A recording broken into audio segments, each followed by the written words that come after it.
I will not use a microphone. You hear me well, right? Yes. So, as Brother Ed said, I'm your chapter servant here. It sounds good, chapter servant, but it's so difficult. As he said, I'm going to serve all of you. In our community, it's really a word service. So I accepted this position because he wants it. The Lord wants it. So no complaint. And today I'm tasked to do to give you the talk, as if I'm really a speaker. No? But my talk is about Jesus, the grace of Jesus. In the first talk, Brother Ed has been talking about the Father, the other Father.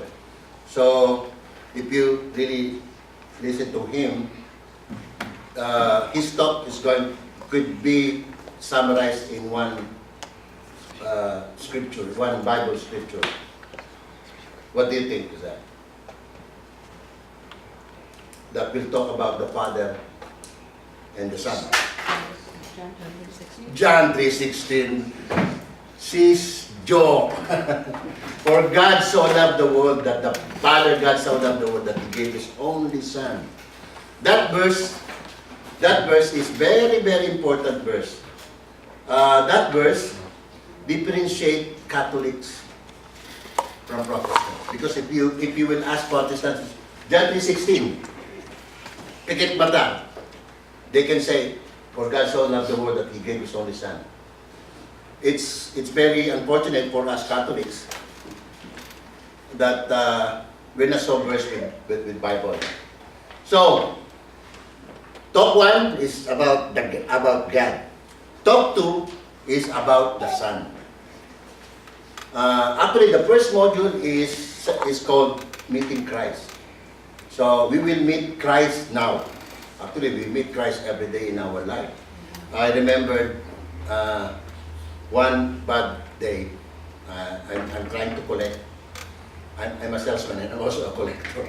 I'm trying to collect a check from one of our clients, and I'm already waiting for almost an hour, and I can't get the check. And I have to go to other clients, and I'm so pissed off. And if you will see my face, you cannot sa Tagalog hindi mo ma-spell. But there's one guy, Mexican guy, passed on my front biking, and he just gave me a big smile and said, "Amigo!" And I just he gave me a big smile, and that smile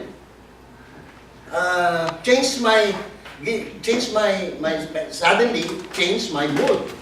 I said, so happy that guy gave me a smile. So what do you think is that? Jesus just told me, it's okay, you can get the check, don't worry. So in our everyday lives, we see Jesus. Every day, we see our wife, we see Jesus in her.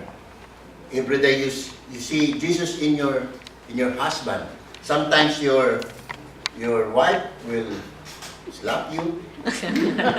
That's Jesus telling you, loko-loko kasi.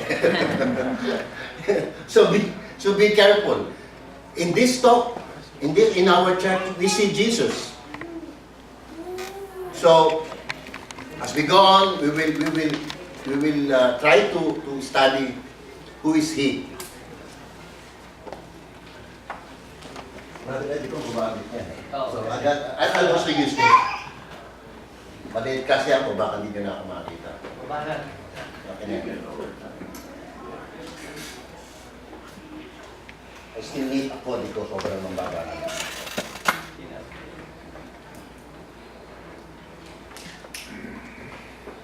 As Christian, all of us here are Christians, right? Of course. Because sa CLS, everybody's welcome, not even non-Christian. So, just want to make sure. Because as Christians, we derive our identity to a person. Siyempre, we would like our identity to be identified with whom? A murderer? No, we would like to be identified with famous. We would like to be identified with great. So, now, our identity need to be a very famous, right? Millions today, this person that we're getting our identity is still famous, very, very famous. Even he was already dead for how many years? I remember we were blessed to go to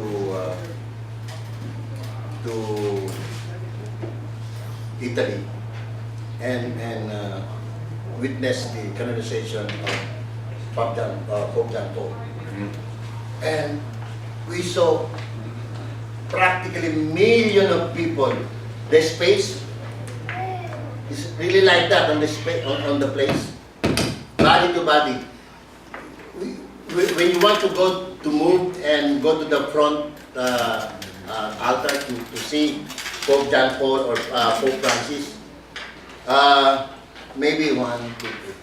From here to there, you will need an hour to reach that place because of the congested. I'm just saying, millions of people still follow this person that we get this identity.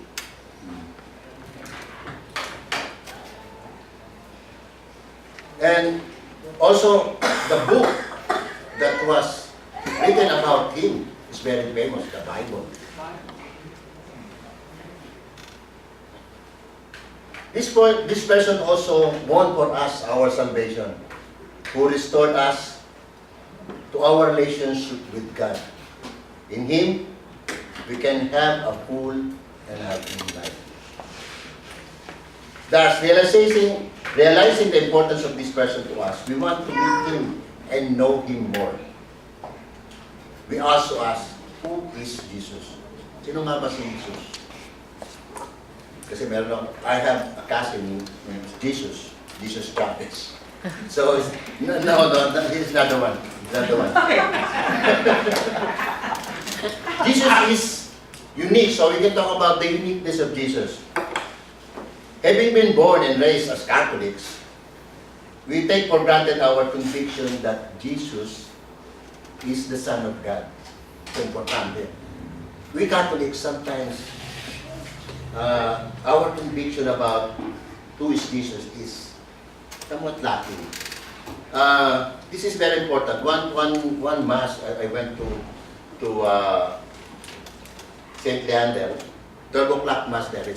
If you go to a 12 o'clock mass in St. Leander, it's just like a family. It's just like this big.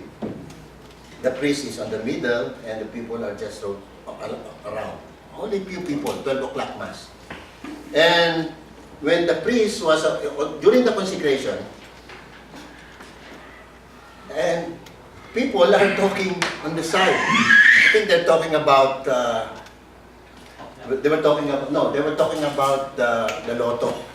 Because it's, that time is, it's, I think the winnings is very big already, the prize. Powerball. Yeah, I think yeah, Powerball. And there's also two people fixing the restroom. So it's so annoying, it's so noisy. Even me, I was annoyed because it's already consecration. And people are talking during consecration. What I'm saying, we're Catholics, we're on the Mass. Where is your conviction that Jesus is Son of God, is God, when you do that? We lack conviction. On the consecration, as Catholics, we believe that Jesus is there. And being raised, you're talking, sometimes cell phone. See, we see a lot of Catholics in the Mass like that. So we lack conviction of who is really Jesus, is really God for us. If He is God, I think we will give the highest respect that we can give to Jesus on the Eucharist.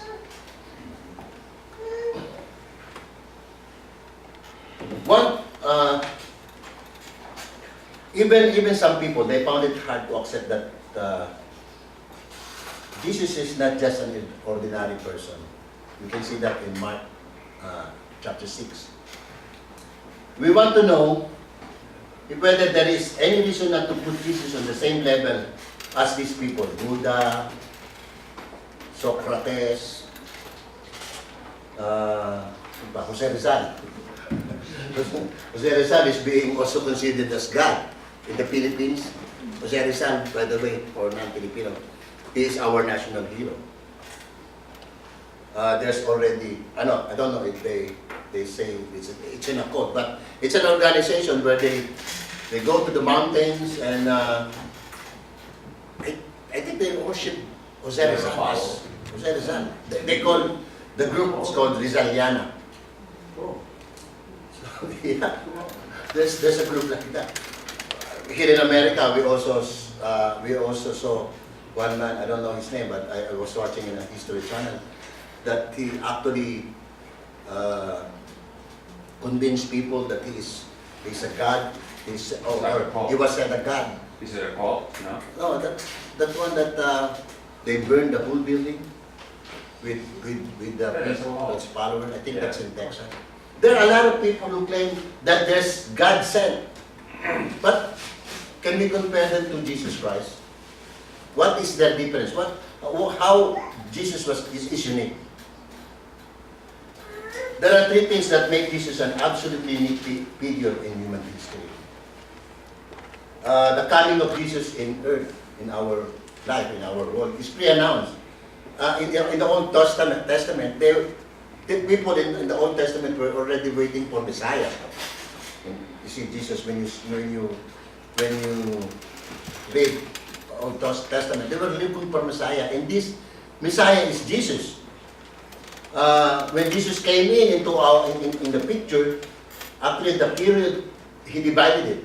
So there was the existence of BC and AD existed. Now we have 20 BC, 30 BC before Christ, and also not Badet Chavez, before Christ. AD after that. So Jesus divided the period. Every other person who came into this world who said that I am sent by God came in to live. This is one uniqueness with Jesus. Jesus came into earth to die.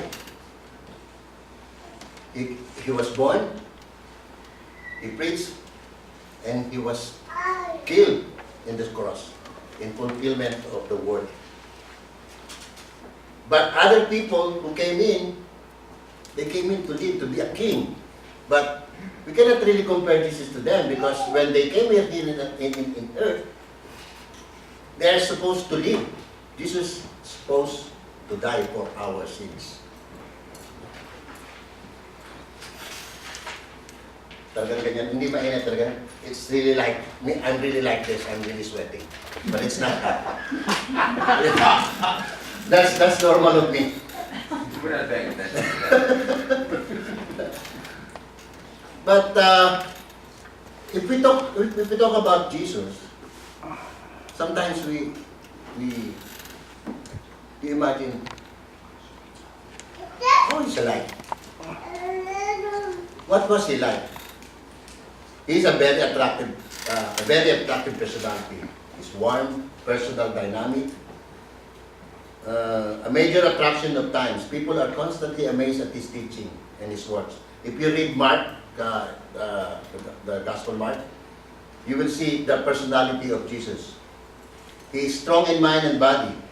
He outwitted the leaders of his time during in the synagogue. He outwitted all the priests in the discussion. Down to earth. No prohibition. He can sleep anywhere he wants. Unlike us, unlike other people who who's president. You cannot, especially in the Philippines. I remember Philippines. When you go to the Philippines, you cannot immediately get a good restaurant.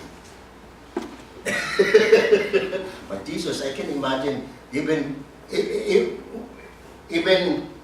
Ashantis will do. Right? Even he was born in a manger.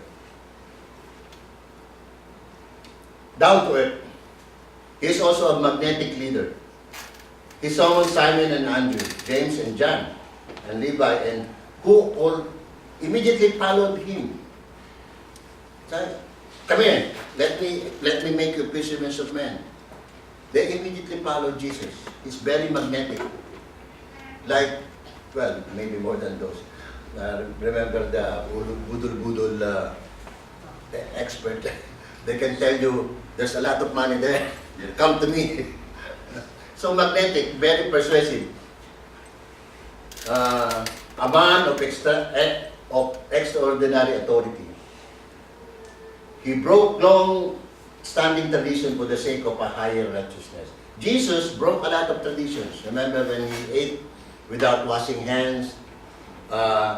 Remember when he ate with a tax collector? He joined with the tax collector. That's not a normal tradition, but he broke that just to say a message in his time. He healed the disabled and the sick. He gave nature a command. When he asked Peter, come here, when the waves are so big, he commanded the waves, stop, come here, so Peter can come here. So even nature, he can command the nature. He's very human. His tenderness and personal concern. He experienced anger. Remember when he went to the synagogue, the church,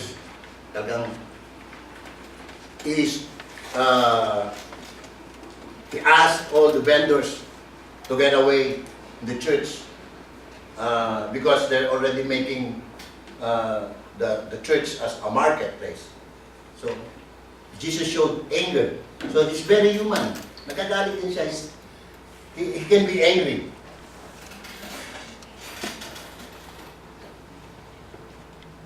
He also grieved.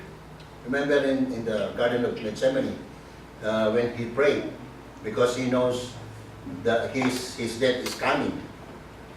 He grieved.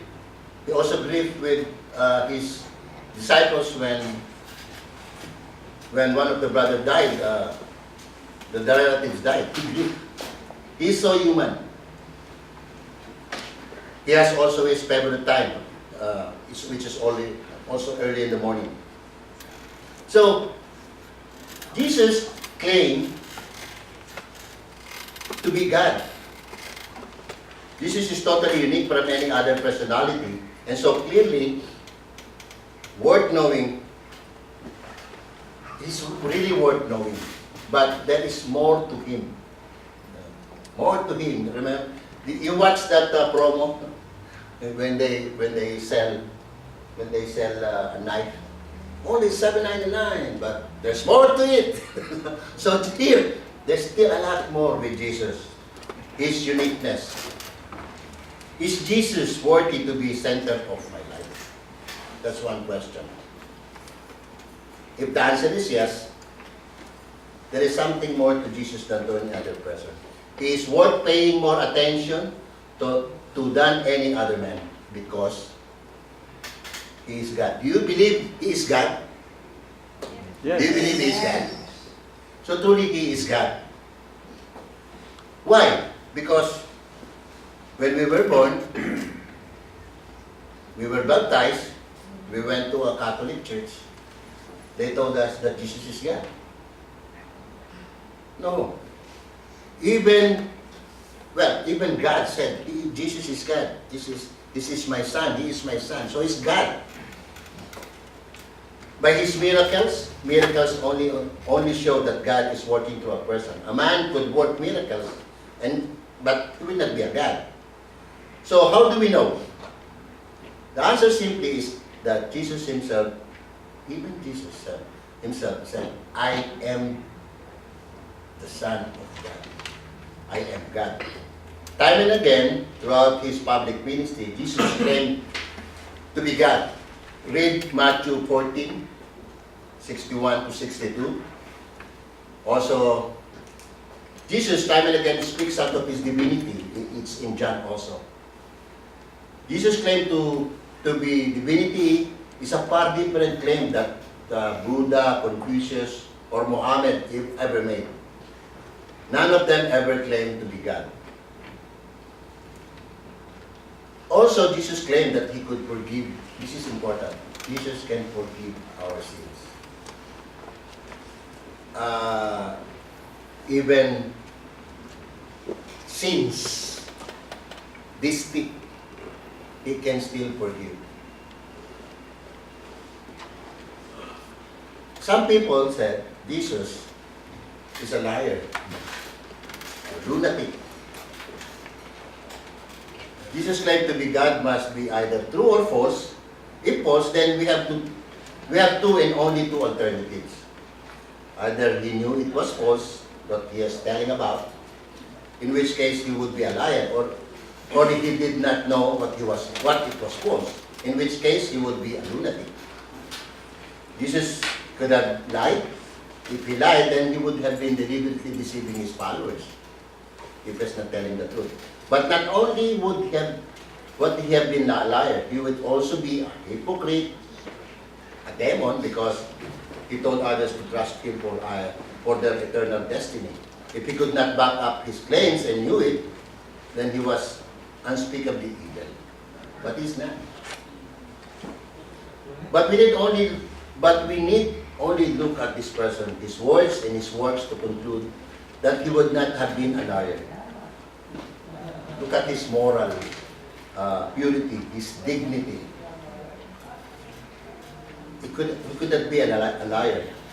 Consider his character that is so original, consistent, perfect, high above human greatness. He carried out a plan of unparalleled beneficence, moral magnitude, and sublimity, and sacrificed his own life for it. If he's a liar, just to lie, you'll die in a cross. Could Jesus have been a lunatic? He spoke some of most profound saying ever recorded. Such a man cannot be a lunatic. Too much of that. But the scripture, throughout the scripture, there's a lot of scripture that in the scripture we can read about a number of Jesus' contemporaries coming to the realization that indeed Jesus was God or is God. Later we will give you the handouts for you to have a reference. When you're at home, you can read some scriptures. We cannot give it here. First, I cannot read the Bible that's so small. So we will give you the handouts. But in Matthew, in Mark, there will be you will see that there's a lot of his contemporaries is saying that he is really a God. Even God confirmed Jesus that he is a God. As many as there were accepted the divinity of Jesus, there were also others who refused to accept him. How can we confirm? How can we have confirmation of Jesus' divinity? God himself confirmed it in the miracle of raising of Lazarus from the dead. In John 11, when he commanded, Lazarus. And Jesus said, thank you. Jesus said, thank you to the Father. And I said, I know you will always help me. And Jesus commanded Lazarus to stand up. So that's again in John. To the Jews, God alone was the one who had prerogative to give life or to take away life. Only God, only Jesus. In our community last year, we experienced this and we saw this, that only God can tell you, go, come back, stay. One of our sister, last December, she's actually very ill. But the husband wants her to be here on earth on her birthday. But during the night, when she's really about to go, our brother was praying, Lord, let her stay until my birthday, until her birthday. But actually there was a party at that time. A few minutes when I went home, I opened my laptop, my email. I saw that she passed away already. But a few minutes after, our brother of us called us. No, she came back. Yeah, she came back. All his vitals are normal. So everybody immediately came to her house and talked about it. And she really came back. And I think she just passed away after a month after that, right? So indeed, not even the doctor can tell you will die. When the doctor said you have a cancer, in 6 months you will die. That's not true. Only him can tell. Go, come back, stay. Not even the greatest doctor can tell when we were going to die. Where am I? Wala na ako. I'm still here. In conclusion,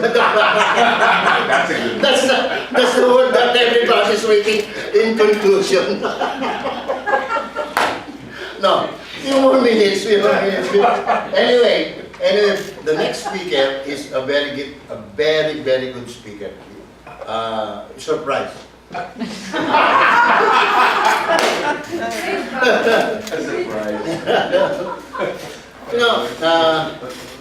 But the most conclusive proof, if Jesus owns claim that he is God, is his resurrection. When he's resurrected, no man can do that. Exhume the body of Buddha, they will still be there. Exhume the body of Jose Rizal, is there. Exhume the body of even saints, they're still there. But when they look at Jesus' tomb in Jerusalem, he was not there. He rose up from the dead. And he is God. No man can do that. Maybe near death. Then he came back.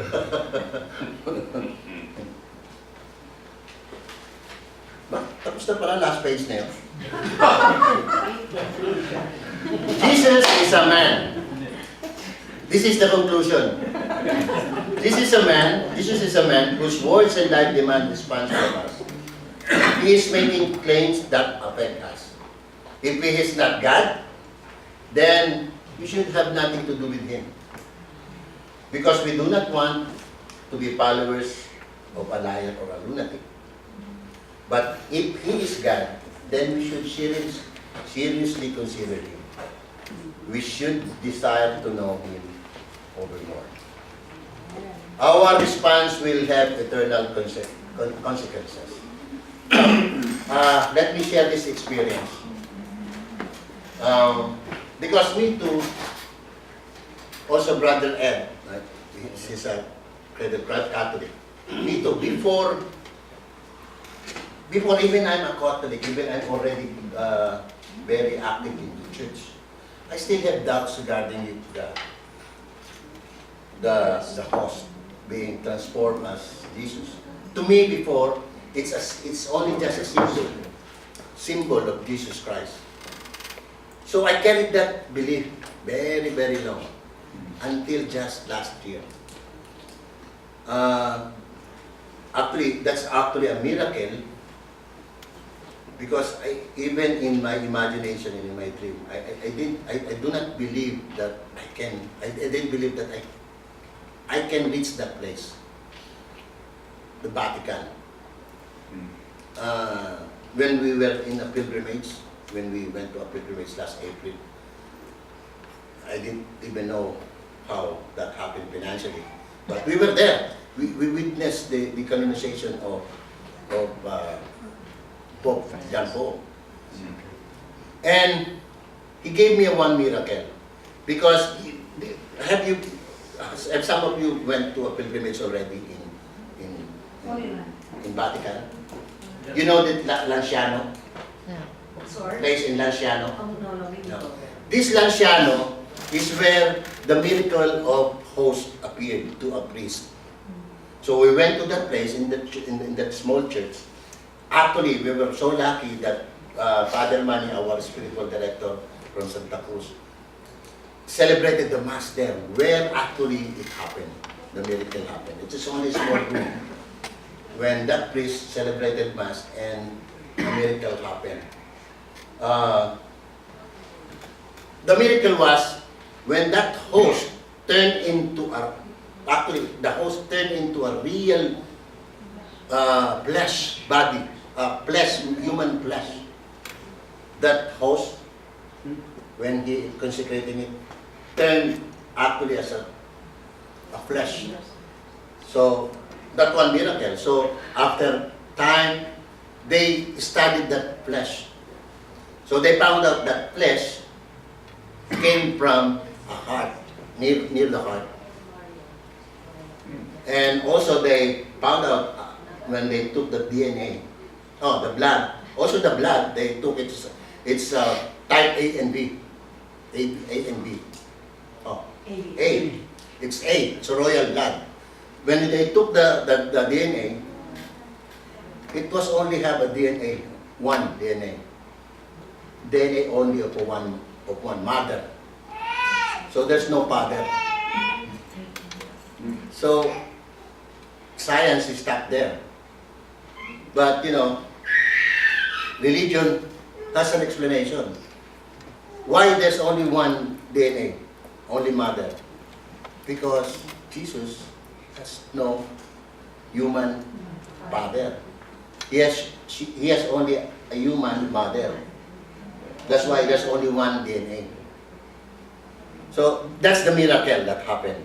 The miracle that I was talking about regarding mine is when we were in that place, everybody was taking picture. And you go to the line, go to the actual altar and see the host. And you take a picture, you pray. Then after that, because we were in a group, Brother Danny, one of our friends who took a picture, immediately called me and said, Roger, look at this. Actually, it's already in my laptop. But actually, do you still have that in your phone? When he took the picture, when he opened it, you know what appeared on the host? His face, Jesus' face. The face of Jesus was there on the host. So we immediately called the priest but we cannot find the Father Manny that time.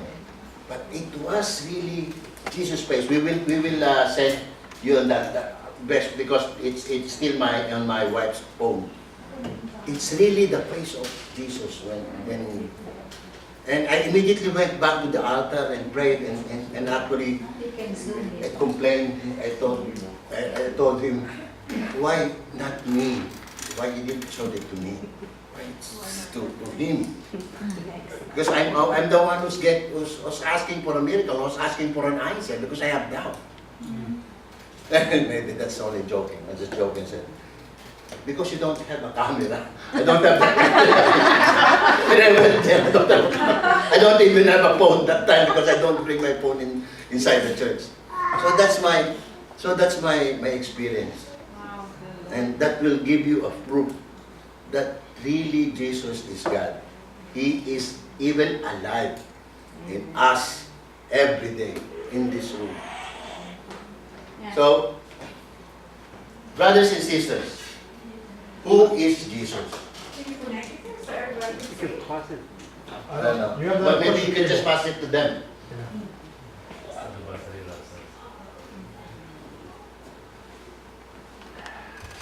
That's why, that's also the reason I don't give talks.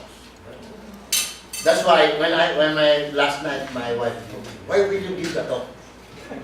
Usually this talk 1, 2, and 3 is being given by higher ups, priest. But I thought about my wife, I want to give this testimony regarding Jesus, the miracle that I experienced. So, who is Jesus? Liar? Lunatic or Lord? The choice is yours. Amen. Good afternoon.